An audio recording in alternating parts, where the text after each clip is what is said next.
Hello everyone, welcome to the next episode.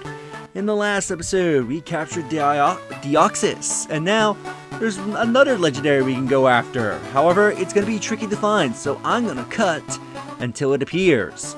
Hopefully it doesn't take long.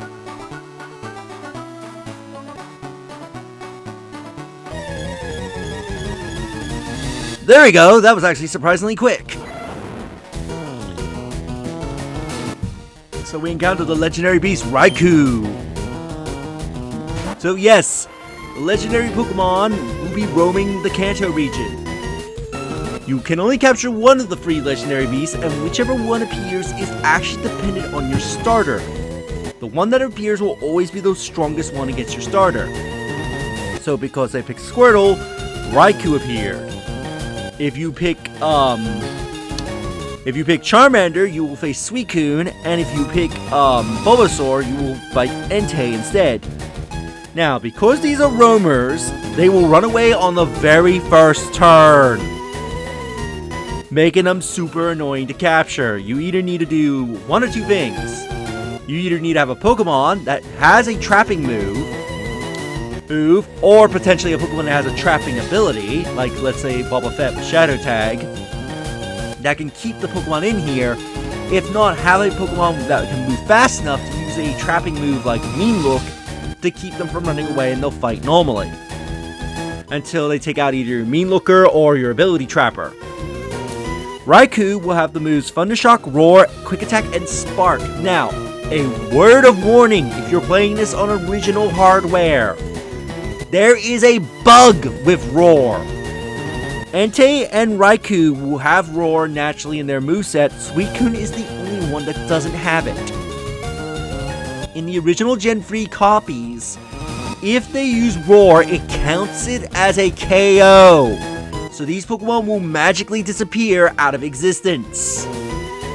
This has happened to many players who are not aware of this, and you probably not have heard of him. Very small Let's Player known as Chugga Conroy did a Let's Play, and his Entei disappeared forever as a result because it used Roar and he wasn't aware of the bug. The best way to capture these guys, though, for not wasting any time, is just to use that Master Ball you were given back at Silph.Co.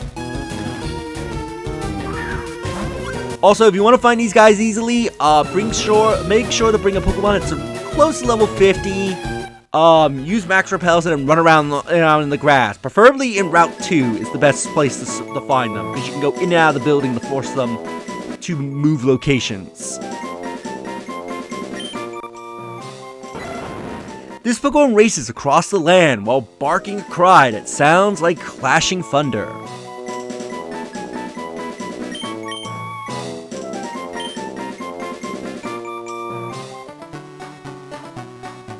So, we get that legendary Pokemon now. I'm going to go back in here, put Frisk back in my team.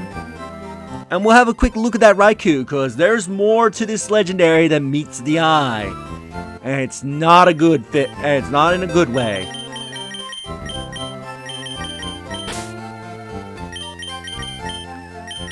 So we'll put you back. So this Raikou. Now, it doesn't seem too bad. Lax, I don't know if that's a good nature for a Raikou. It's when we get into its stats is where things get messy, because how these Pokemon are generated is interesting.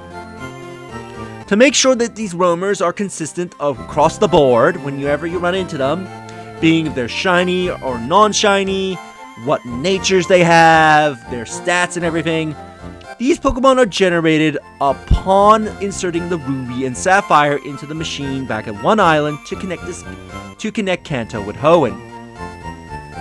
That's when the beasts are generated into your game. However, due to a oversight, how it generates and stores the code of this information messes up the stats greatly. So the HP stat, its IVs and its HPs will be calculated normally between 0 to 31. However, its attack stat IVs can be no higher than a 7, and the rest of its stat IVs can be no higher than 0.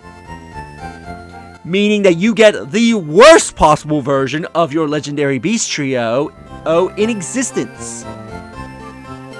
Given how bad these stats can be. If you're playing on if you're playing the Gen 3 games, you're better off capturing these legendary beasts in Pokemon Colosseum because their stats are generated normally there.